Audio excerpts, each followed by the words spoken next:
जय Hind. Indian constitution का आज एक बहुत इंपॉर्टेंट और मेजर जो टॉपिक है वो हमें कवर करना है। पंचायती राज पढ़ा है इससे पहले? सुना भी होगा पंचायती राज का नाम, सुना है? पंचायती राज जो मॉडल है वो एक्चुअल में गांधीवादी सोच से हमारा लिया गया है या उससे प्रभावित है, क्योंकि पंचायती राज शुरू से तो विद्यमान नहीं था भारत में। पर आप देखोगे प्राचीन या उससे पहले वैदिक या पुराने इतिहास में जाओगे तो कहीं कहीं आपको इस पंचायती राज के कुछ ना कुछ साक्ष्य देखने को मिलेंगे जो लिखित प्रमाण पे आपके सामने उपलब्ध है इतिहास में। ठीक है, तो धीरे धीरे इसी पंचायती राज का एवोल्यूशन हमारी कंट्री में, हमारे देश में हुआ है, हमारे क्षेत्र में हुआ है। और आज जिसे हम इंडियन कॉन्स्टिट्यूशन में पंचायती राज व्यवस्था के नाम से जानते हैं, ठीक है, हमारे देश में पंचायती राज इंस्टीट्यूशंस आज काम कर रहे हैं। और ये कॉन्स्टिट्यूशनली काम कर रहे हैं, मतलब किसी प्राइवेट की तरह काम नहीं कर रहे हैं। ना ही ऐसा है कि ये जरूरी नहीं है या जरूरी है, ये कंप्लीटली बाध्यकारी किए गए हैं। किसके ऊपर? राज्यों के ऊपर, अर्थात स्टेट्स के ऊपर। इन्हें संविधान में स्थान दिया गया है, संविधान में जोड़ा गया है। जोड़ा गया 73वें संविधान संशोधन के द्वारा। वो चीजें हम आगे देखेंगे, फिलहाल हमें समझना ही है पंचायती राज होता क्या है। ये जो व्यवस्था है इसका एवोल्यूशन कैसे हुआ, अर्थात ये कहां से कहां तक पहुंची, इसे भारत में लाने का श्रेय किसे दिया जाता है, या भारत में जो पंचायती राज व्यवस्था है ये एक्चुअल में किस मॉडल पर आधारित है। क्योंकि मॉडल बहुत सारे हो सकते हैं पंचायती राज व्यवस्था के। हमारा देश किस मॉडल को एक्सेप्ट किया करता है और किस मॉडल को वो यूज कर रहा है हमारे देश में, हमारे स्टेट्स में, हमें ये देखना है। तो पंचायती राज अर्थात किसके लिए है ये? हमारे स्थानीय निकाय अर्थात कौन? हमारे छोटे छोटे ग्रामों के लिए। अच्छा, क्यों किया गया? क्योंकि देखा गया कि जब भी हमारे यहाँ एग्जीक्यूटिव जो बॉडी होती थी वो कहीं ना कहीं एक व्यवस्था को मिस कर दे रही थी, अर्थात इस पर ध्यान नहीं जा रहा था। किस पर ध्यान नहीं जा रहा था? वो था हमारा ग्राम व्यवस्था, आप बोल सकते हैं उसे। ये जो ग्राम व्यवस्था थी ये कहीं ना कहीं छूट रही थी, क्योंकि यहाँ का शासन उस तरीके से चलाया नहीं जा पा रहा था जिस प्रकार से आप बोल सकते हैं, या फिर हमारे शहरों को या दूसरे जिलों को या फिर हमारे राज्यों को चलाया जा रहा था। कहीं ना कहीं जिलों में भी एक अलग शासन की मांग थी, जो स्वशासन या ऑटोनॉमस बॉडी हो। परंतु ग्राम में भी उस चीज की मांग धीरे धीरे उठ रही थी। क्यों? क्योंकि गांव में हर वो चीज, हर वो व्यवस्था बाहर के व्यक्ति या बाहर से चलने वाला तंत्र नहीं समझ सकता, जो स्वयं गांव में बैठे लोग उस चीज को बेहतर ढंग से समझ सकते हैं। अब प्रॉब्लम ये थी कि जब संविधान बन रहा था हमारा, कब लागू हुआ? 26 जनवरी 1950 को हमारा संविधान लागू हुआ। तो संविधान लागू करने से पूर्व संविधान सभा बनाई गई थी, ये आप सभी को पता है। तो संविधान सभा जब बनाई गई थी तो संविधान में, इस सभा में तो गांधी जी नहीं थे। संविधान सभा के भाग थे क्या गांधी जी? गांधी जी संविधान सभा में बैठे थे? नहीं थे।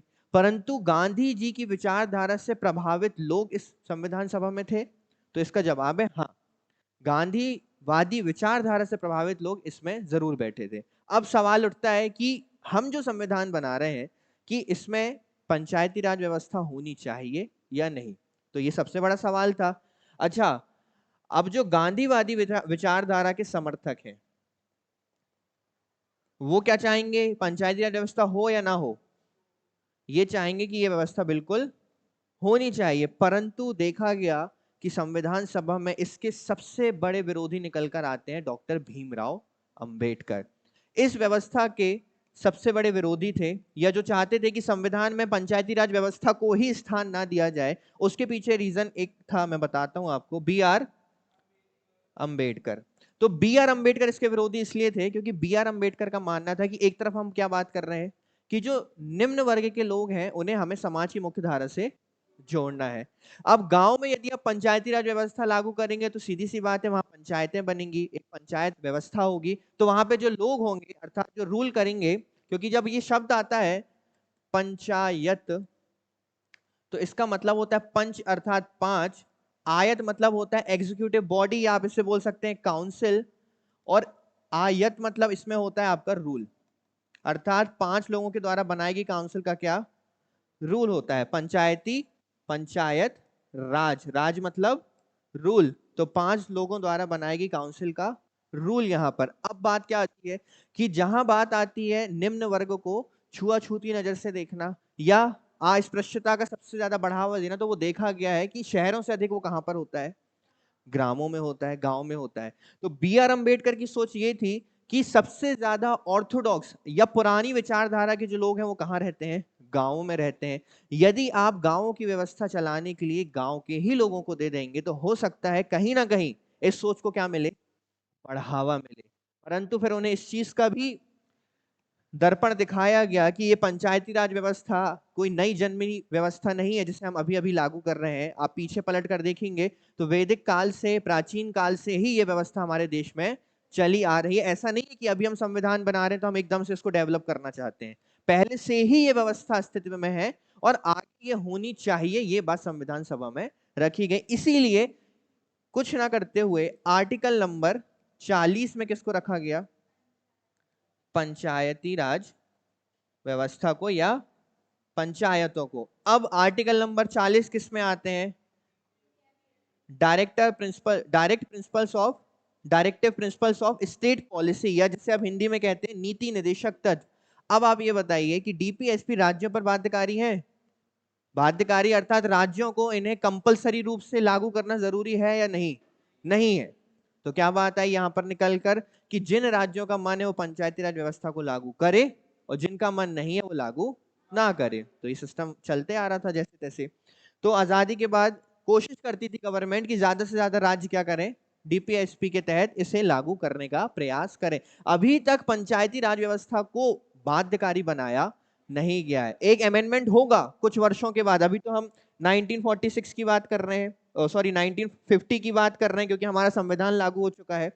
तो 1950 तक अभी ये बाध्यकारी नहीं। ये बाध्यकारी कब होगी? वर्ष 1992 में। अब आप देखिए कितना लंबा पीरियड है, ऑलमोस्ट 42 ईयर्स का गैप है। अब इन 42 ईयर्स में क्या हुआ? इन 42 ईयर्स के गैप में आखिर ऐसा कैसा एवोल्यूशन आया कि गवर्नमेंट ने बोला कि अब हम अमेंडमेंट करेंगे और बाध्यकारी बनाएंगे राज्यों को कि उन्हें इस व्यवस्था को क्या करना पड़ेगा?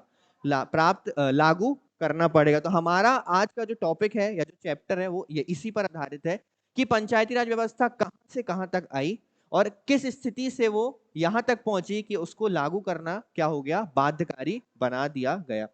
ये चीज समझ में आई आपको? तो पंचायती राज व्यवस्था का थोड़ा सा इतिहास देखते हैं कि कहां कहां इसको पहले देखा गया है। थोड़ा सा ओवरव्यू देखेंगे। पंचायती राज संस्थान अर्थात पंचायती राज इंस्टीट्यूशन। अब टॉपिक में कहीं भी PRI शब्द का उपयोग होगा तो उसे आप समझ जाना पंचायती राज संस्थान या पंचायती राज इंस्टीट्यूशन की बात हो रही है। भारत में ग्रामीण स्थानीय स्वशासन की एक प्रणाली है। पंचायती राज व्यवस्था एक ऐसी व्यवस्था है जिसके अंतर्गत शक्ति का विकेंद्रीकरण किया जाता है तथा सत्ता तथा प्रशासनिक शक्तियों को विभिन्न क्षेत्रों में विभाजित किया जाता है। अर्थात शक्तियों को किसे दिया जा रहा है? उन ग्रामों को ही दिया जा रहा है। ठीक है, अभी आप समझेंगे कि कैसे कैसे ग्रामों को डिवाइड किया गया। ग्रामों के फिर इलेक्शंस कौन करवाते थे? इलेक्शन के लिए एक निर्वाचन आयोग की स्थापना की बात किसने कही? शक्ति का विकेंद्रीकरण किया जाता है ताकि विकास योजनाओं को राष्ट्र के प्रत्येक क्षेत्र में क्रियान्वित किया जा सके। देखो, शक्ति का विकेंद्रीकरण क्यों किया जाता है? अगर एक ही बॉडी को सब संभालने दे दिया जाएगा तो ज्यादा बेहतर काम होगा, या हर बॉडी को अलग अलग शक्तियां दी जाए तो ज्यादा बेहतर काम होगा? हर बॉडी को अलग अलग शक्तियां दी जाए तो वो क्या करेगी? अपने क्षेत्र में बेहतर कार्य करने का प्रयास करेगी, ना कि एक के ऊपर सारा का सारा बर्डन डाल दिया जाए। स्थानीय स्वशासन का अर्थ है स्थानीय लोगों द्वारा क्या? स्थानीय लोगों द्वारा निर्वाचित निकायों द्वारा स्थानीय मामलों का प्रबंधन। कैसे आना पड़ेगा आपको? निर्वाचित होकर।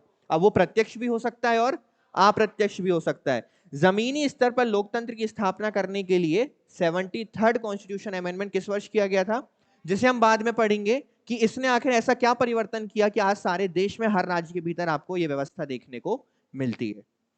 थोड़ा सा इतिहास देखते हैं कि भारत में पंचायती राज का उद्भव आखिर हुआ कैसे। वैदिक युग में। अब इस चीज को समझना एक कहानी की तरह, बहुत रटने की जरूरत नहीं है। आप जब नोट्स बनाएंगे तो इनको शॉर्ट नोट्स बनाओगे सिनॉप्सिस के, पूरा का पूरा पीपीटी आपको एज इट इज उतारने की जरूरत नहीं है। ठीक है, प्राचीन पीपीटी आपकी मैं आज ही डाल दूंगा टेलीग्राम ग्रुप पे। ठीक है, प्राचीन संस्कृत शास्त्रों में क्या लिखा है? पंचायतन शब्द का उल्लेख मिलता है जिसका अर्थ है एक आध्यात्मिक व्यक्ति सहित 5 व्यक्तियों का समूह। देखो यहां पे जब हम शब्द लिखते हैं पंचायत रूल, जिसे हम हिंदी में बोलते हैं पंचायत, पंचायती राज, तो इसमें एक शब्द आता है पंच, अर्थात कितने? आयत मतलब होता है एग्जीक्यूटिव बॉडी या काउंसिल। ठीक है, तो 5 लोगों की एग्जीक्यूटिव काउंसिल जो क्या करती है? रूल करती है। अब रूल लोकतांत्रिक रूल है हमारे देश पे, ठीक है, किसी भी प्रकार की तानाशाही वाला रूल नहीं है कि 5 लोगों ने गांव में जो बोला वही चीज मानी जाएगी, ऐसा नहीं है।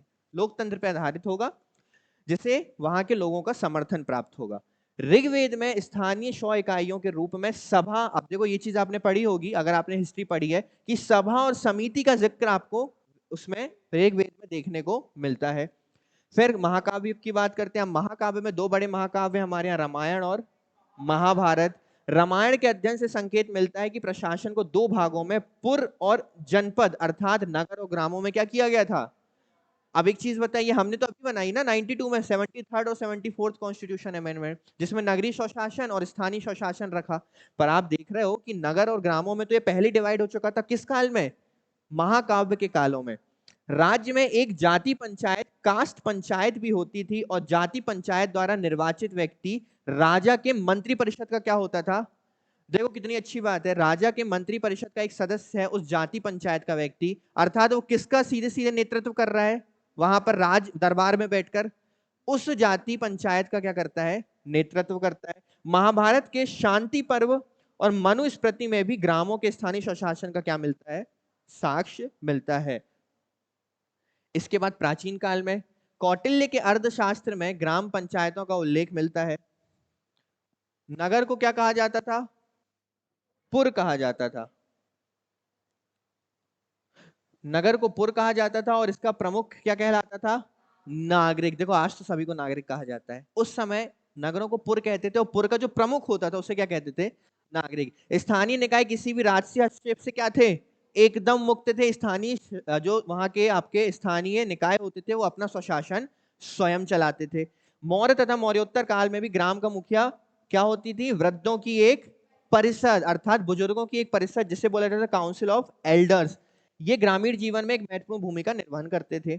इस प्रकार प्राचीन भारत में स्थानीय शासन की एक सुस्थापित प्रणाली विद्यमान थी, जो परंपराओं और रीति रिवाजों के निर्धारित रूपरेखा के आधार पर संचालित होती थी।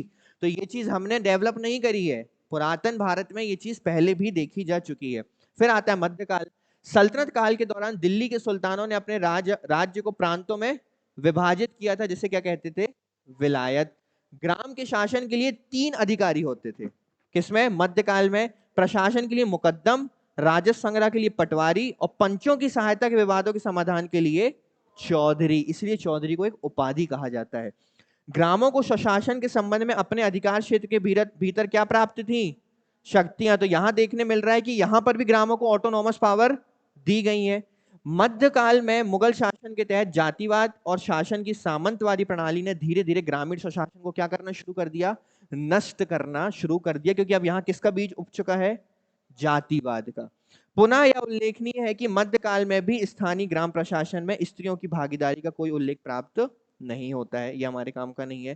फिर बात करते हैं ब्रिटिश काल की। मध्यकाल के बाद क्या आया, ब्रिटिश काल। ब्रिटिश काल के अंतर्गत ग्राम पंचायतों की स्वायत्तता समाप्त हो गई और वे क्या हो गए, अब धीरे धीरे आप देखो, अब ग्राम पंचायत जो वैदिक काल में एकदम डेवलप थी, मौर्य काल में डेवलप थी, महाकाव्य काल में डेवलप थी, अब वो धीरे धीरे क्या होती गई, समाप्ति की ओर। अब ब्रिटिश काल में भी वो पूर्णतः समाप्ति की ओर आ गई। परंतु यही ब्रिटिशर्स हैं जो धीरे धीरे अब उसको वापस क्या करने का, जन्म देने का, या धीरे धीरे उसको फिर से पावर में लाने का क्या करेंगे, प्रयास करेंगे। 1870, अब ध्यान से देखना, 1870 के प्रसिद्ध मेयो प्रस्ताव, जिसे मेयोज रेजोल्यूशन कहा जाता है, ने स्थानीय संस्थाओं की शक्तियों और उत्तरदायित्व में वृद्धि कर विकास को क्या दी, गति दी। किसने दी, मेयोज रेजोल्यूशन ने। इसने स्थानीय निकायों को पावर देने का क्या किया, काम किया। इसी को देखते हुए 1870 में शहरी नगर पालिकाओं में निर्वाचित प्रतिनिधियों की अवधारणा को क्या किया गया, अर्थात अब शहरी नगर पालिकाओं में शहर के प्रतिनिधि जो किस प्रकार से चुनकर आएंगे, निर्वाचित होकर चुनकर आएंगे। अब लॉर्ड रिपन, अब ये इंपॉर्टेंट है, इस चीज को समझना। लॉर्ड रिपन ने वर्ष 1882 में इन स्थानीय संस्थाओं को उनका अत्यंत आवश्यक लोकतांत्रिक ढांचा प्रदान किया। 1870 तक जो लॉर्ड मेयो की वजह से नगर पालिका का जो एक बॉडी डेवलप हुई थी धीरे धीरे, उसको अंतिम रूप किसने दिया, लॉर्ड रिपन ने। 1870 से लेकर 1882, लगभग 12 साल के इस गैप में ये जो व्यवस्था थी ये धीरे धीरे क्या होती गई, डेवलप्ड होती गई। इसी वजह से इसको भारत में स्थानीय स्वशासन का क्या कहा जाता है? मैग्ना कार्टा कहा जाता है। किसके द्वारा? रिपन के द्वारा। वर्ष कौन सा? 1882। क्या कहा जाता है? भारत का मैग्ना कार्टा स्थानीय स्वशासन का। अब बात करते हैं वर्ष 1907 में स्थानीय स्वशासन संस्थाओं को हॉब हाउस की अध्यक्षता में केंद्रीकरण पर रॉयल कमीशन गठन से अत्यंत बल मिला। इस कमीशन आयोग ने ग्राम स्तर पर पंचायतों के महत्व को क्या किया? चिन्हित किया। अर्थात हम देख रहे हैं कि ब्रिटिश काल तक जो व्यवस्था समाप्त होने पे आ गई थी, वो धीरे धीरे अब इन लोग क्या कर रहे हैं? उसे डेवलप करने का कार्य कर रहे हैं।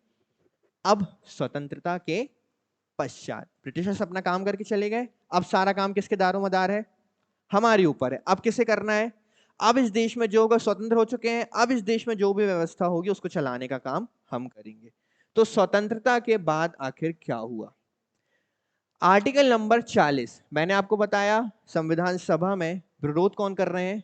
B.R. अम्बेडकर इसका क्या कर रहे हैं? विरोध कर रहे हैं। पर कहीं ना कहीं उन्हें इस चीज को समझाया गया। यही चीज जो मैंने अभी आपको इतिहास बताया कि हम अभी इसको नया नया कोई प्रस्तुत नहीं कर रहे हैं। भारत में यह व्यवस्था पहले से चली आ रही है, हमें तो इसमें सुधार करके इसको बेहतर बनाना है। तो फिर डिसाइड किया गया कि इसको डीपीएसपी में रखा जाएगा। और किस आर्टिकल में रखा जाएगा? आर्टिकल नंबर 40, अनुच्छेद नंबर 40 के भीतर इसको रखा जाएगा। संविधान के अनुच्छेद 40 में पंचायतों का उल्लेख किया गया और अनुच्छेद 246 के माध्यम से स्थानीय स्वशासन, जो कि राज्य की शक्तियों से संबंधित है, स्थानीय स्वशासन से संबंधित किसी भी विषय के संबंध में कानून बनाने का अधिकार किसको दिया गया? राज्य के विधानमंडल को दिया गया। अब देखो इससे क्या होता है। आपने डीपीएसपी में रखा है, अर्थात जो चाहेगा राज्य लागू करेगा, जो नहीं चाहेगा वो लागू नहीं करेगा। अब धीरे से एक कमीशन आएगा, भी आप देखना। वो कमीशन आकर कुछ बॉडीज बनाएगा और बोलेगा इस प्रकार से, इस प्रकार की त्रिस्तरीय व्यवस्था होनी चाहिए। परंतु यहां पर लिखा है आर्टिकल नंबर 246 के तहत कि स्थानीय स्वशासन से संबंधित किसी भी विषय के संबंध में कानून बनाने का अंतिम अधिकार किसके पास है? तो राज्य विधानमंडल क्या करने लगेंगे? उस पावर को मैन्युपुलेट करने लगेंगे। अर्थात कोई बोलेगा हम 2 स्तर लेके चलेंगे, कोई बोलेगा हम 4 स्तर बनाएंगे, कोई बोलेगा हम 3 स्तर बनाएंगे, कोई बोलेगा हम पंचायती राज व्यवस्था को ये शक्तियां देंगे, कोई बोलेगा हम ये शक्तियां नहीं देते। हो सकता है जो पंचायती राज व्यवस्था को शक्ति राजस्थान में प्राप्त हो, वो तमिलनाडु में प्राप्त ना हो सकता है जो मध्य प्रदेश में प्राप्त हो, उत्तर प्रदेश में। और कोई भी राज्य सरकार, क्योंकि ये सारी शक्ति राज्य सरकार को दी गई थी, कोई भी राज्य सरकार ऐसा क्यों चाहेगी कि जो पंचायतें हैं वो राज्य सरकार से अलग होकर अपनी शक्तियों का प्रयोग कर सके? कोई चाहेगा? राज्य सरकार क्या चाहेगी कि ये भी किसके अंतर्गत रहकर कार्य करे? हमारे भीतर रहकर कार्य करे, हमसे पूछे बगैर कोई काम नहीं होना चाहिए। लेकिन संविधान में पंचायतों के इस समावेशन को तत्कालीन नीति निर्माताओं की सर्वसम्मति प्राप्त नहीं थी और इसका सबसे प्रबल विरोध स्वयं संविधान निर्माता B.R. अम्बेडकर ने किया था। ग्राम पंचायत के समर्थकों और विरोधियों के बीच अत्यधिक विमर्श के बाद ही अंततः पंचायतों को संविधान में स्थान मिला और इसे राज्य के नीति निर्देशक सिद्धांत के अंतर्गत आर्टिकल नंबर 40 में शामिल किया गया। चूंकि नीति निर्देशक सिद्धांत बाध्यकारी सिद्धांत नहीं है, परिणाम स्वरूप पूरे देश में इन निकायों के लिए सार्वभौमिक या एक समान संरचना का क्या हो गया?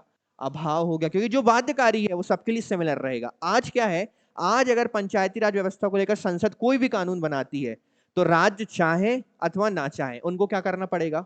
उन्हें उस कानून को लागू करना पड़ेगा। पर अभी तक ऐसी व्यवस्था है क्या? अभी तक राज्य अपनी मन मर्जी यहां पर कर सकते हैं, लागू ना भी करना चाहें तो कर सकते हैं। स्वतंत्रता के बाद एक विकास पहल के रूप में भारत में सबसे पहली, याद रखना, सबसे पहली पंचायती राज व्यवस्था 2 अक्टूबर 1942, सॉरी अभी आगे आएगा। स्वतंत्रता के बाद एक विकास पहल के रूप में भारत ने 2 अक्टूबर 1942 को गांधी जयंती की पूर्व संध्या पर सामुदायिक विकास कार्यक्रम, कम्युनिटी डेवलपमेंट प्रोग्राम को लागू किया। अभी पंचायत आपकी लागू नहीं हुई, 1959 में लागू होगी। इसमें ग्रामीण विकास की लगभग सभी गतिविधियों को शामिल किया गया जिन्हें लोगों की भागीदारी के साथ ग्राम पंचायतों की सहायता के लिए लागू किया गया। अब एक चीज समझना, आप क्या हुआ, 2 अक्टूबर 1942, 2 अक्टूबर को किसका जन्मदिन आता है? गांधी जी का आता है। तो इसमें गवर्नमेंट ने क्या किया? एक सामुदायिक विकास कार्यक्रम लॉन्च किया। ठीक है, क्यों? जो आपके ग्राम पंचायतों की क्या कर सके? सहायता कर सके। इसका उद्देश्य था कि ग्राम पंचायतों को थोड़ा सा डेवलप किया जा सके और ग्राम पंचायतों को थोड़ी सी शक्तियां दी जा सकें। वर्ष 1953 में सामुदायिक विकास कार्यक्रम के सहयोग के लिए, अर्थात इसकी मदद के लिए, राष्ट्रीय विस्तार सेवा, नेशनल एक्सटेंशन सर्विस भी क्या की गई, शुरू की गई कि इसको और बढ़ावा दिया जा सके। यह कार्यक्रम भी कोई महत्वपूर्ण भूमिका नहीं निभा सका। सीडीपी अर्थात आपकी कम्युनिटी डेवलपमेंट प्रोग्राम की विफलता के कई कारण थे। अभी आप देखना, ये जो पंचायती राज व्यवस्था आज आप देख रहे हो ना, उसको जन्म यहीं से मिलेगा। ये जो सीडीपी बनाई गई थी किसको बढ़ावा देने के लिए, पंचायत समूह को बढ़ावा देने के लिए कि उनको थोड़ा डेवलप किया जा सके। तो ये कंप्लीटली रूप से क्या हो जाती है, फेल। क्या हो जाती है, फेल। इसकी मदद के लिए इसे बनाया गया था नेशनल एक्सटेंशन सर्विस को, ये भी क्या हो जाती है, अब बनेगी एक कमीशन। 1953 में क्या बनेगी, अब एक कमीशन बनती है इस चीज की जांच करने के लिए कि ये फेल क्यों हुई। और जब वो कमीशन अपनी रिपोर्ट देगी तो आज आप जो पंचायती राज व्यवस्था देख रहे हो कहीं ना कहीं वही कमीशन है जिसने उस व्यवस्था को जन्म देने का काम किया। समझना, देश आजाद हो गया, हमने पंचायती राज व्यवस्था को लागू कर दिया, विरोध हुए, कुछ पक्ष में थे, तो एट द एंड क्या किया गया, उसको डीपीएसपी में जगह दे दी गई। जगह देने के बाद क्या किया सेंट्रल ने, गवर्नमेंट ने, कि यार इसको बढ़ावा भी तो देना है, तो बढ़ावा देने के लिए क्या किया जाए, एक प्रोग्राम बनाया जाए। क्या, कम्युनिटी डेवलपमेंट प्रोग्राम। इसके सहयोग के लिए इसको ला दो आप नेशनल एक्सटेंशन सर्विस। परंतु दोनों ही हो जाते हैं, ना पंचायतों का डेवलपमेंट हो पाया, ना पंचायतों की शक्तियां पंचायत समझ पाई, और ना ही ग्राम स्तरीय जो हमारे बॉडी क्रिएट करनी थी वो डेवलप हो पाई। तो क्या हुआ, अब बनेगी कमीशन जो ये जांच करेगी कि आखिर ये फेल क्यों हुआ। अब 1957 में राष्ट्रीय विकास परिषद नेशनल डेवलपमेंट काउंसिल ने सामुदायिक विकास क्रम के कार्य विचार करते हुए बलवंत राय मेहता की अध्यक्षता में एक समिति का गठन किया। समिति ने पाया, मैंने आपको वर्ष क्या बता दिया, 53 बता दिया मैंने, 57 है, ठीक है। समिति ने पाया कि सीडीपी की विफलता का प्रमुख कारण लोगों की भागीदारी में कमी थी। समिति ने त्रिस्तरीय पंचायती राज संस्थाओं को सुझाव दिया। अब एक कमेटी जो है आपकी बलवंत राय मेहता समिति, जो विफलता की जांच के लिए बनती है, किसकी विफलता की जांच के लिए, इस कम्युनिटी डेवलपमेंट प्रोग्राम की विफलता की जांच के लिए बनती है आपकी बलवंत राय मेहता समिति। ये बोलती है कि देखो पंचायतों के 3 स्तर होने चाहिए। कितने स्तर, पहला स्तर होना चाहिए स्वयं ग्राम पंचायत, दूसरा स्तर ब्लॉक लेवल पर होना चाहिए जिसे हम बोल सकते हैं ब्लॉक स्तर या पंचायत समिति, और तीसरा स्तर होना चाहिए जिला परिषद। क्या होना चाहिए, ये किसने रिकमेंड किया, बलवंत राय मेहता समिति। तो आपको सबसे पहली चीज याद रखनी है कि बलवंत राय मेहता समिति का वर्ष कौन सा है, तो 1957। पहली चीज, बलवंत राय मेहता समिति का गठन क्यों किया गया था, क्यों किया गया था, इस सीडीपी की विफलता की जांच करने के लिए किया गया था। बलवंत राय मेहता समिति ने कितने स्तरीय पंचायती राज व्यवस्था की बात की, 3 स्तरीय, जिसमें पहला स्तर होगा पंचायत, दूसरा ब्लॉक स्तर और तीसरा जिला परिषद, ठीक है। इसके बाद इसको देखते हुए 2 अक्टूबर 1959 को सबसे पहले कहां पर, राजस्थान में इन 3 स्तरों के आधार पर पंचायती राज व्यवस्था शुरू की गई। अर्थात पंचायती राज व्यवस्था को लागू करने वाला सबसे पहला राज्य कौन सा था। अब देखना, इस चीज में फंसना मत, क्योंकि पंचायती राज व्यवस्था भी संवैधानिक नहीं बनी है। बनी है क्या, जब पंचायती राज व्यवस्था संवैधानिक बनेगी आपकी 1992 में, तब पंचायती राज व्यवस्था को संवैधानिक तौर पर लागू करने वाला पहला राज्य बनेगा मध्य प्रदेश। कौन बनेगा, तो अभी तक तो संवैधानिक लागू हुआ नहीं है। तो इसे देखते हुए इस रिपोर्ट के आधार पर सबसे पहली पंचायती राज व्यवस्था किसने लागू कर दी, राजस्थान ने। किस वर्ष, डेट कौन सी, 2 अक्टूबर क्यों रखी डेट, क्योंकि ये गांधीवादी विचारधारा से कहीं ना कहीं प्रेरित थी, और 2 अक्टूबर को किसका जन्मदिन आता है, गांधी जी का जन्मदिन आता है। ये चीजें समझ में आई। अब हम असली पॉइंट पर आते हैं कि हमने ये तो समझ लिया कि इसका एवोल्यूशन आगे धीरे धीरे करके कैसे हुआ। अब बात करते हैं समितियों की, जो समय समय पर बनी और समय समय पर उन्होंने उसमें चेंज करने का क्या किया, प्रयास किया। कोई नई गवर्नमेंट आती थी, वो नई समिति का गठन करती थी, वो बोलती थी जाओ ऐसी रिपोर्ट बनाकर लाओ कि जिससे पंचायती राज व्यवस्था को और भी बेहतर बनाया जा सके।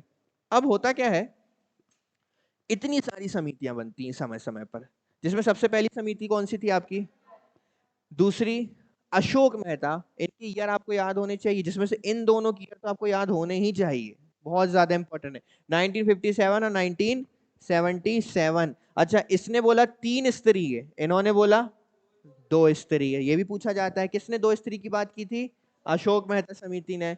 Hanumant Rao, G V K Rao, L M Singhvi, P K Thungon, Gadgil और हरलाल सिंह अच्छा, अब एक चीज है, अगर आपको वर्ष याद नहीं है तो एटलीस्ट आपको ये पता होना चाहिए कि कल को यदि सवाल आए कि बताइए जीवी के राव समिति किस क्षेत्र से संबंधित है, तो पता होना चाहिए किससे, पंचायती राज व्यवस्था से संबंधित है। या आपको 4 समितियों के नाम दे दिए जाएं जिसमें से एक अलग नाम हो और आपसे पूछा जाए कि निम्न में से कौन पंचायती राज व्यवस्था में सुधार से संबंधित नहीं है, तो उसके लिए आपको क्या याद होने चाहिए, नाम। तो इसलिए आप इजिली बलवंत राय मेहता समिति और अशोक मेहता, तो दो आपके क्या हो गए, मेहता। फिर आपको हनुमंत याद रखना है, क्या, या दो आपके कौन है, जीवी के राव और हनुमंत राव। फिर सिंघवी, क्या याद रखना है, देखो इनके सरनेम ही ऐसे हैं कि आपको याद हो जाएंगे, सिंघवी, थुंगन, क्या है, थुंगन, गॉडगिल और हरलाल। रटो मत इनको, बस आंखों के सामने एक बार अच्छे से देख लेना ताकि आपको याद रहे कि हमने कहां देखे थे, तो कहां देखे थे, पंचायती राज व्यवस्था में देखे थे। अब सबके सब तो हमें डिटेल में नहीं देखना, पर इसमें से 3-4 ऐसे हैं जिन्होंने कुछ बड़े परिवर्तन किए या कुछ बड़े परिवर्तन की मांग रखी, उन्हें समझना थोड़ा हमारे लिए जरूरी। तो शुरू करें, समितियों ने आखिर किस किस चीज की सिफारिश की। तो सबसे पहले आती है आपकी बलवंत राय मेहता समिति। क्या किया इन्होंने, तो देखो वही चीज है, सामुदायिक विकास कार्यक्रम, कम्युनिटी डेवलपमेंट प्रोग्राम, क्या हो गया, ये फेल हो गया। तो इसकी और ये भी क्या हो गया, तो इनके कामकाज की जांच करने के लिए किसे बनाया गया, बलवंत राय मेहता समिति को बनाया गया। अप्रत्यक्ष चुनाव की व्यवस्था के माध्यम से व्यवस्थित रूप से इन्होंने, अब ये रिकमेंडेशन दे रहे हैं कि क्या होना चाहिए। इन्होंने बोला कि अप्रत्यक्ष चुनाव की व्यवस्था के माध्यम से क्या व्यवस्था होनी चाहिए, त्रिस्तरीय व्यवस्था होनी चाहिए, जिसका सिस्टम कैसा होगा, देखो जो ग्राम पंचायत होंगी, सबसे नीचे का लेवल, 3 स्तर है, ग्राम पंचायत, ब्लॉक, जिला परिषद। जिसमें ग्राम पंचायत जो होगी, इसके जो सदस्य हैं सीधे निर्वाचित प्रतिनिधियों से क्या की जाएगी, गठित, निर्वाचित मतलब ग्राम पंचायत के सदस्य प्रत्यक्ष रूप से ग्राम के लोगों के द्वारा ही चुने जाएंगे और उनके द्वारा बनाई जाएगी क्या, ग्राम पंचायत। फिर आती है पंचायत समिति या जिला परिषद। इसका गठन कैसे किया जाएगा, अप्रत्यक्ष रूप से किया जाएगा। इसमें दोनों ही आ गए, देखो आपके, ये ग्राम पंचायत, ये पंचायत समिति अर्थात आपका ब्लॉक स्तर हो गया और ये हो गया आपका। तो इन्होंने बोला इसके चुनाव तो होंगे प्रत्यक्ष भाई, अर्थात डायरेक्ट वोटिंग, परंतु इसके चुनाव कैसे नहीं होंगे, अप्रत्यक्ष, अर्थात इनके जो प्रमुख होंगे वो चुने गए लोगों के द्वारा चुने जाएंगे। आई बात समझ में, जैसे हमारे यहाँ पर होता है पार्षद अध्यक्ष को चुनते हैं कि डायरेक्ट आप अध्यक्ष को चुनते हो, पार्षद अध्यक्ष, तो अध्यक्ष का चुनाव कैसे हो गया, अप्रत्यक्ष हो गया। पार्षदों का चुनाव कैसे हो गया, प्रत्यक्ष। जिसे आप वोट देते हैं वो होता है प्रत्यक्ष, डायरेक्ट इलेक्शन। जिसे आपके द्वारा चुने गए लोग वोट देते हैं वो क्या होता है, अप्रत्यक्ष अर्थात इनडायरेक्ट। इन लोकतांत्रिक निकायों को सत्ता और जिम्मेदारी का वास्तविक हस्तांतरण दिया जाए, अर्थात इनको शक्तियां दी जाए। इन निकायों को पर्याप्त संसाधन दिए जाएं ताकि वे अपने कार्यों का निर्वहन जिम्मेदारी से पूरा कर सके। और एक बहुत बड़ी महत्वपूर्ण बात इन्होंने बोली कि जो जिला परिषद होगी आपकी, अर्थात सबसे ऊपर का स्तर, सबसे नीचे कौन, ग्राम पंचायत, फिर आपकी ब्लॉक या फिर पंचायत समिति, और तीसरी आपकी, इन्होंने बोला कि जिला परिषद का जो अध्यक्ष होगा वो चुना नहीं जाएगा। जिला परिषद का अध्यक्ष कौन होगा, जो भी तत्कालीन जिला कलेक्टर होगा वो जिला परिषद का क्या होगा, अध्यक्ष होगा। ये किसने बोला, बलवंत राय। तो बलवंत राय मेहता में सबसे ज्यादा इंपॉर्टेंट कोई चीज है तो पहली चीज ये है कि किस वर्ष बनी, तो 1957 में बनी। क्यों बनी, तो ये सीडीपी की जांच के लिए बनी। कितने स्तर की बात की, तो 3 स्तर की बात की। और इन्होंने बोला कि जिला परिषद का अध्यक्ष कौन होगा, कौन होगा। अब होता क्या है, खुद यहां पर जो हमारा डेवलपमेंट प्रोग्राम है, ठीक है, वो बोल देता है कि देखो भाई, जरूरी नहीं है कि आप बलवंत राय मेहता समिति की रिकमेंडेशन को मानो। उन्होंने तो आपके सामने प्रस्तुत कर दिया, राज्यों की, हर राज्यों का क्षेत्र अलग होता है, हर राज्यों की चीजें अलग होती हैं, तो आप अपने राज्य के हिसाब से उसको क्या कर लो, लागू कर दो। आपको जिस प्रकार का सिस्टम रखना है, इन्होंने 3 स्तर बोला है, आपको 2 रखना है आप 2 रखो, आपको 4 रखना है आप 4 रखो, आपको शक्तियां जितनी देनी है आप शक्ति उतनी दीजिए। इससे प्रॉब्लम होने लगी। कुछ राज्य 2 स्तर बनाने लगे, कुछ राज्य 4 स्तर बनाने लगे, कुछ राज्य इसकी 3 स्तर बनाने लगे। चलो यहां तक भी ठीक था। कुछ अपने हिसाब से प्रत्यक्ष चुनाव कराते थे, कुछ अपने हिसाब से अप्रत्यक्ष चुनाव कराते थे। अब प्रॉब्लम कहां आने लगी, जब पंचायतों को ये चीज देखने मिली कि पंचायतों को एक्चुअल में वो पावर्स दी ही नहीं जा रही है जो उन्हें मिलनी चाहिए। तो इससे सेंट्रल थोड़ा परेशान था कि एक्चुअल में जो पंचायती राज व्यवस्था इस देश में लागू होनी चाहिए वो लागू कहीं ना कहीं नहीं हो रही। तो समय समय पर सरकारों ने इसके डेवलपमेंट के लिए और समितियों का गठन किया। अब एक और समिति बनेगी 20 साल बाद आपकी, कौन सी समिति? अशोक मेहता समिति बनेगी। हालांकि देखो समितियों ने समय समय पर अपनी रिपोर्ट तो दी, पर ऐसा नहीं है कि सेंट्रल ने उसको लागू ही कर दिया। ठीक है, अब आती है अशोक मेहता समिति 1977। देखो इन्होंने क्या क्या कहा। पंचायती राज की त्रिस्तरीय प्रणाली को कितना कर दो? 2 स्तर। अच्छा, 2 स्तर में क्या क्या होने चाहिए? जिला परिषद और मंडल पंचायत। 2 स्तर होने चाहिए, पहला जिला परिषद और दूसरा। अच्छा, ये मंडल पंचायत क्या होगी भाई? मंडल पंचायत होगी जिसमें 15,000 से 20,000 की कुल आबादी वाले गांव का क्या होगा? एक, अर्थात ऐसे ब्लॉक बना दो आप गांवों के जिसकी जनसंख्या कम से कम कितनी हो? 15,000 से लेकर 20,000 द्वारा हो। राज्य स्तर से नीचे लोकप्रिय पर्यवेक्षण के तहत विकेंद्रीकरण के लिए जिला पहला बिंदु है। इन्होंने बोला कि जो मेन एग्जीक्यूटिव पावर है, अर्थात जो मुख्य कार्यकारी शक्ति है, वो आप दीजिए जिला परिषद को। किसे दीजिए? जिला। ऊपर कौन होना चाहिए? और जिले की निगरानी में कौन काम करेंगे? ये मंडल पंचायत काम करें। जिले की निगरानी में वो नीचे के जो गांव हैं आपके, वो किसकी निगरानी में काम करेंगे? मंडल पंचायत की। किसने बोला ये चीज?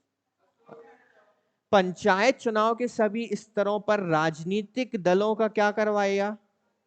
इन्होंने बोला कि पंचायतों में किसकी भागीदारी होनी चाहिए? राजनीतिक दलों की भागीदारी होनी चाहिए। देखो इस चीज को अभी आपको आगे के पॉइंट में और चीजें देखने मिलेगी। इन्होंने बोला कि आप इनको एक शक्ति और दो, स्वयं के वित्तीय संसाधन अर्थात खुद के फंड्स को जुटाने के लिए ये क्या लगा सके? टैक्स लगा सके। क्या लगा सके? अभी भी लगाता है आपका स्थानीय स्वशासन, जिला स्वशासन लगाता है, वाटर टैक्स लगाता है। आप जहां घर बनाते हो उस भूमि का टैक्स लेता है, वो हमारा नगर पालिका लेता है, नगर निगम लेते हैं। वो टैक्स किसके पास जाता है? इसी से वो फंड्स जुटाता है। ठीक है, यही है उसके फंड्स जुटाने के। अब हमारा तो छोटा शहर है तो शायद यहाँ बहुत ज्यादा टैक्स कुछ चीजों पे माफ कर दिया जाता है या लिया नहीं जाता, परंतु बड़े शहरों में अगर आप किसी स्थान को, अब हमारे यहाँ पे क्या है, हमारे घर पे शादी है, हल्दी है, रोड बंद कर दी, पूछा किसी से?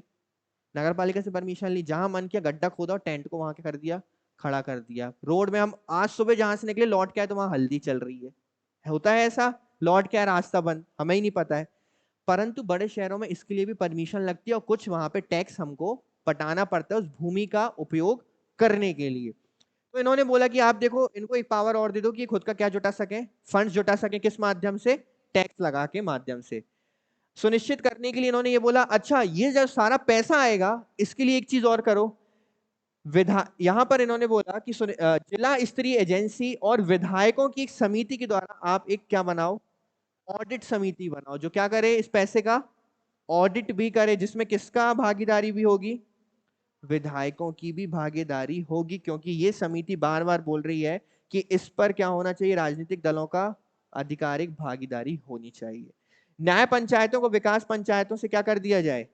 न्याय पंचायत होती है जो मुद्दे सुनती है, इन्होंने बोला न्याय पंचायत को अलग करो, और जो विकास करे डेवलपमेंट पंचायत, इन्होंने इनडायरेक्टली डायरेक्टली बोला कि 2 पंचायत बनाओ। एक न्याय पंचायत जो केवल क्या काम करेगी? न्याय, और उसमें एक क्या होंगे आपके? योग्य न्यायाधीश होंगे। और एक बनाओ केवल क्या? जो डेवलपमेंट कर रही है उसको न्याय से कोई मतलब नहीं रहना चाहिए, और जो न्याय कर रही है उसको डेवलपमेंट से कोई मतलब नहीं होना चाहिए।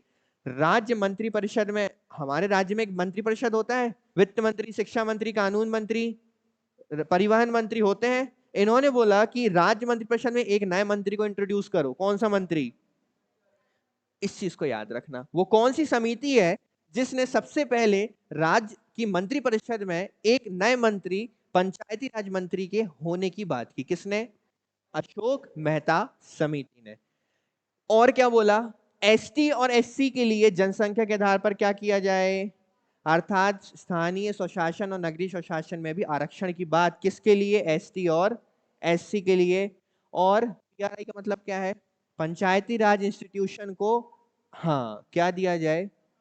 तो सबसे पहले पंचायती राज को संवैधानिक दर्जा देने की बात किसने की?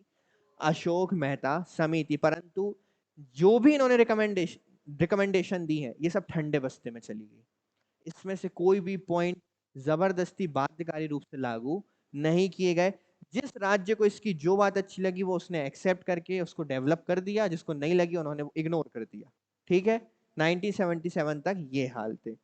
अच्छा, 1977 तक अगर ये बात कही गई थी तो इनको लागू क्यों नहीं किया गया, उसके पीछे सबसे बड़ी बात है कि ये जो समिति थी ये बनाई थी जनता दल ने। किसने?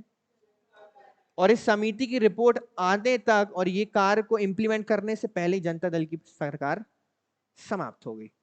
फिर आ चुकी है राजीव गांधी की सरकार, ये सरकार का खेल खत्म। 1985 जीवीके राव समिति, कुछ बहुत बड़ी बातें नहीं बोली है। मौजूदा ग्रामीण विकास और गरीबी उन्मूलन कार्यक्रम के लिए प्रशासनिक व्यवस्था की समीक्षा करने के लिए बनाए गए थे। लोकतांत्रिक विकेंद्रीकरण की योजना में जिला परिषद का, इन्होंने भी यही बोला कि सबसे ऊपर स्थान किसको दिया जाए, जिला परिषद को दिया जाए। इन्होंने एक नए पद के सृजन की बात की। देखो अभी आपने देखा कि हमारे जो बलवंत राय मेहता, तो उन्होंने बोला था जिला परिषद का प्रमुख कौन होगा, कलेक्टर होगा। इन्होंने कुछ नई चीज लेकर आ गए। जिला परिषद के प्रमुख के लिए एक नया पद बनेगा जिसे बोला जाएगा जिला विकास आयोग, डिस्ट्रिक्ट डेवलपमेंट कमिश्नर नाम का एक नया पद बनाया जाए। उसे जिला परिषद के मुख्य कार्यकारी अधिकारी के रूप में कार्य करना चाहिए और जिला स्तर पर सभी विकास विभागों का प्रभारी होना चाहिए। तो उन्होंने बोला कलेक्टर, इन्होंने एक नए पद की बात कर दी। तो वह कौन सी समिति है कि जिसने एक नए पद के सृजन की बात की, जिस पद का नाम था डिस्ट्रिक्ट डेवलपमेंट कमिश्नर अर्थात जिला विकास आयुक्त। तो कौन सी समिति है वो? जीवीके राव। और पंचायती राज व्यवस्थाओं के क्या किए जाए, नियमित चुनाव किए जाए। तो नॉर्मल बात है। फिर आती है आपकी LM सिंघवी समिति 1986 में ही। समिति लोकतंत्र और विकास के लिए पंचायती राज संस्थानों के पुनरुद्धार पर एक अवधारणा पत्र तैयार करती है और देखते हैं क्या क्या बात करती है। भारत के संविधान में नया अध्याय जोड़ने के साथ इसको क्या दिया जाए? चलो बहुत अच्छी बात बोली, क्या मिलना चाहिए? संविधान में एक नया अध्याय जोड़िए, किस नाम से? पंचायती राज के नाम से। गांवों के एक समूह के लिए न्याय पंचायत स्थापित की जाए। इन्होंने भी एक न्याय पंचायत के गठन की बात की। ग्राम पंचायतों को अधिक व्यवहार बनाने के लिए गांवों का क्या किया जाए? पुनर्गठन किया जाए। समिति में ग्राम सभा के महत्व पर जोर दिया जाए और इसे प्रत्यक्ष लोकतंत्र का अवतार कहा गया, जिसे प्रत्यक्ष रूप से चुना जाएगा। प्रत्यक्ष मतलब किसके द्वारा? जनता के द्वारा। ग्राम पंचायतों के पास अधिक वित्तीय संसाधन होने चाहिए। पंचायती राज संस्थाओं के चुनाव, उनके विघटन और उनके कामकाज, इसको देखना। पंचायती राज संस्थाओं के जो चुनाव है, उनका विघटन, उनके कामकाज से संबंधित अन्य मामलों के विवाद के निपटारे के लिए प्रत्येक राज्य में एक क्या हो अलग से? न्यायिक न्यायाधिकरण, जिसको हम जानते हैं किस नाम से? याद आया? ट्राइब्यूनल्स। इन्होंने बोला पंचायती राज के वादों को सुनने के लिए एक अलग से क्या बनाइए? ट्राइब्यूनल बनाइए, जो केवल किस वादों को सुनेगा? आपके पंचायती राज से संबंधित वादों को सुनेगा। समिति ने निष्कर्ष निकाला कि विकास प्रक्रिया को धीरे धीरे नौकरशाहीकृत कर दिया गया है। इन्होंने ये चीज बोली समिति ने, देखो ये समितियां बन रही हैं कि पंचायती राज में कमी क्यों आ रही है, बार बार क्यों बन रही है समितियां? बेहतर बनाने के लिए। किसको? पंचायती राज व्यवस्था को। इस समिति ने बोला कि जो नौकरशाहीकृत है ना, मतलब आपके कौन? कलेक्टर और उनके नीचे के जो पदाधिकारी हैं, ये कहीं ना कहीं पंचायती राज व्यवस्था को अपने हाथों में क्या किए हुए हैं? बांधे हुए हैं। जिस वजह से जिस प्रकार की कल्पना की जा रही है पंचायती राज व्यवस्था को बनाने की, वो पूर्ण नहीं हो पा रही है और इसलिए इसे पंचायती राज व्यवस्था से अलग कर दिया गया और PRI को बिना जड़ों वाली घास कहा है। किसने? LM सिंघवी समिति की इस रिकमेंडेशन की वजह से इसको, PRI को, पंचायती राज इंस्टीट्यूशंस को बिना जड़ों वाली घास, बिना जड़ों वाली घास अर्थात वो अच्छे से क्या ही नहीं हो पा रही है, खोखली है अंदर से, क्योंकि नौकरशाहों ने उसको क्या कर दिया? खोखला बना दिया है। एक्चुअल में जो गांवों को स्वशासी शासन मिलना था वो उनको प्राप्त नहीं हो पा रहा है। तो समितियां बनते बनते 1986 आ चुका है 1957 से, पर अब तक एक अच्छी समिति या अब तक एक अच्छा पंचायती राज मॉडल देश में तैयार नहीं हुआ है। यही चीज है जो बौखलाहट बनेगी या उस चीज को जबरन लागू करवाने के लिए बाध्यकारी बनेगी। तभी आपका अमेंडमेंट आएगा 73rd, जो बाध्यकारी बनाएगा पंचायती राज व्यवस्था को। गॉडगिल समिति 1988, नीति और कार्यक्रम समिति। पंचायती राज संस्थाओं को क्या दिया जाए? लगभग सेम बात बोल रहे हैं। गांव, ब्लॉक और जिला स्तर पर कितनी, कैसी व्यवस्था होनी चाहिए? 3 स्तरीय होनी चाहिए। आज कैसी है? त्रिस्तरीय। कैसी है? सबसे पहले त्रिस्तरीय की बात किसने की? बलवंत राय मेहता समिति, इसलिए उसका वर्ष याद होना चाहिए। कौन सा? पंचायती राज संस्थाओं का कार्यकाल कितना होना चाहिए? आज भी कितना होता है?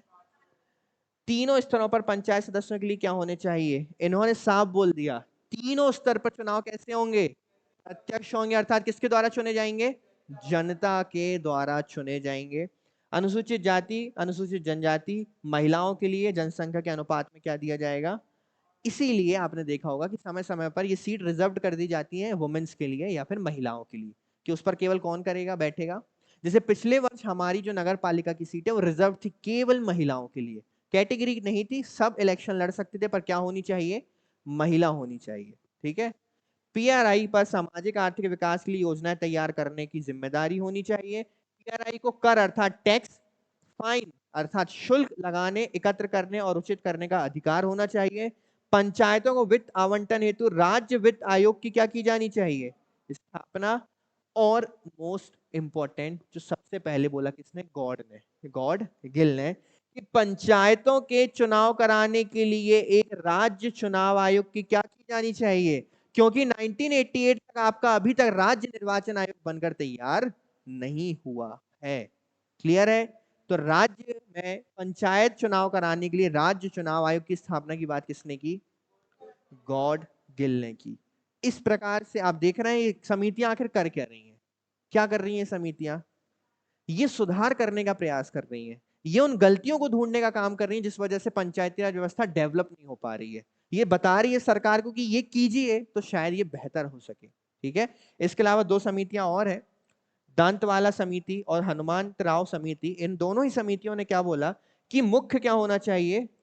जिला स्तर होना चाहिए। बस ये आपको याद रखना है कि इन्होंने बोला कि मुख्य ऊपर के स्तर पर कौन होना चाहिए? जिला। और दोनों ही मॉडलों में मुख्य कौन होना चाहिए? कलेक्टर। उसका प्रमुख कौन होना चाहिए? कलेक्टर विकेंद्रीकृत योजना में महत्वपूर्ण भूमिका निभानी चाहिए। तो हमारे लिए इंपॉर्टेंट क्या है? हमारे लिए इंपॉर्टेंट बलवंत राय मेहता समिति, अशोक मेहता समिति, सिंघवी समिति, ये हमें मोस्टली देखना है। हाँ, गॉडगिल तो है क्योंकि उन्होंने किसकी बात की? राज्य चुनाव आयोग। तो इस प्रकार से वो पंचायती राज व्यवस्था जो प्राचीन काल से चली आ रही है वो अब तक केवल यहां तक पहुंच पाई है कि समितियां सुधार करने की बात कर रही हैं, परंतु अभी भी हम जिस समय काल तक पहुंचे हैं अर्थात 88 तक, ये अभी तक देश में बाध्यकारी रूप से लागू नहीं है। राज्य अपनी मनमर्जी के मुताबिक इन्हें लागू कर रहे हैं, जिसका जैसा मन है लागू करते हैं, जिसका जैसा मन है शक्तियां देते हैं, जिसका मन नहीं है वो लागू नहीं करते। ठीक है। अच्छा, 1965 तक आते आते आधे से ज्यादा राज्यों ने इसे लागू कर दिया था, परंतु सबके हर राज्य में इसका मॉडल कैसा था? एकदम अलग था, डिफरेंट था। तो चीजों को समय के अनुसार धीरे धीरे बदला जाएगा, चीजों को बेहतर बनाने का प्रयास किया जाएगा। और इसके बाद जो सबसे बड़ा परिवर्तन निकल कर आएगा वो आएगा कौन सा अमेंडमेंट? आपका 73rd वर्ष। कौन सा? 1992। 73वां संविधान संशोधन निकल कर आएगा 1992 में, और ये बाध्यकारी बनाएगा किसको? राज्यों को, कि अब आपको पंचायती राज व्यवस्था अपने राज्य में लागू करनी होगी और जो नियम बनाए जाएंगे उस नियम के अनुसार व्यवस्था बनानी होगी। हम जो बोलेंगे 2 स्तर तो 2, 3 तो 3, हमने किसे एक्सेप्ट किया? 3 स्तर को एक्सेप्ट किया, और सारे कानून हमने कॉन्स्टिट्यूशनली ऐड किए, एक नए भाग को जोड़ा, और उसके अंतर्गत हमने पंचायत के चुनाव से लेकर पंचायत के लोगों की योग्यता, उनके कार्यकाल, सेवा शर्तें, सारी चीजें हमने संविधान के अंदर क्या कर दी? निहित कर दी।